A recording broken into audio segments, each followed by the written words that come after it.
Քրեակատարողական հիմնարկներում դեռևս ստեղծված չեն այնպիսի հնարավորություններ, որոնք կզարգացնեն անձի կարողությունները եւ կնպաստեն պատիժը կրելուց հետո նրա հեշտ վերաինտեգրմանը, ընդգծում է քրեակատարողական հիմնարկներում եւ մարմիններում հասարակական վերահսկողություն իրականացնող հասարակական դիտորդների խմբի ներկայացուցիչը։ Չնայած այս վերջի տարիներին ակնհայտ մեկ աճել ենք տեսնում, մասնավորապես դասընթացների ներգրավվածություն, նույնիսկ ադզիկան, որ մի շարք դասընթացների են մասնակցել նաեւ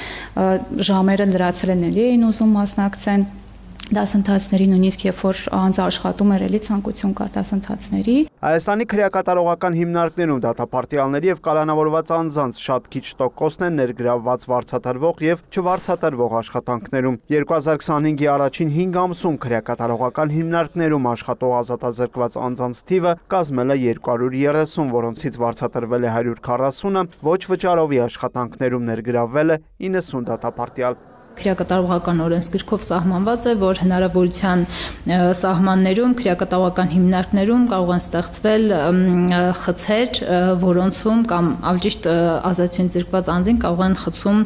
զբաղվել ստեղծագործական աշխատանքներով։ Ուզում եմ նշել, որ 25 թվականի 5 ամիսների ընթացքում շուրջ 100 ազատությունից զրկված անձ ներգրավել է նմանատիպ ստեղծագործական աշխատանքներում։ Ազատազրկված անձանց աշխատելու եւ վարձատրություն ստանալու իրավունքը սահմանված է քրեակատարողական ոլորտը կարգավորող օրենսդրությամբ, ընդգծում է Ցողիկ Ալեքսանյանը։ Բացի այն սոցիալական եւ հոգեբանական արդյունքից, որ ապահովում է ընդհանուր առմամբ զբաղվածությունը, մենք նաեւ շատ կարեւորում ենք, որպեսզի ազատությունից զրկված անձինք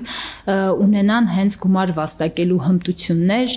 որոշակի ֆինանսական անկախություն, ֆինանսները տնօրինելու հմտություններ։ Նախորդ տարի քրեակատարողական հիմնարկների տեխնիկատնտեսական սպասարկման հաստիկների վերաբաշխման արդյունքում ավելացել են վճարովի հաստիկները 139-ից դառնալով 164, իրականացվում են նաև ուսուցման եւ վերապատրաստման դասընթացներ։ Մենք նաև փորձել ենք սահմանել, որ տեխնիկատնտեսական սպասարկման աշխատանքներ կարող են կոչվել նաև օրինակ, չգիտեմ, հիմնարկում վերանորոգման աշխատանքներին մասնակցությունը եւ նմանատիպ այլ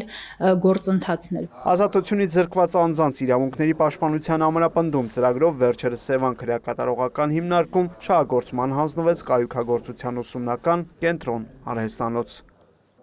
Վրյուր Մկրտչյան, լուրեր։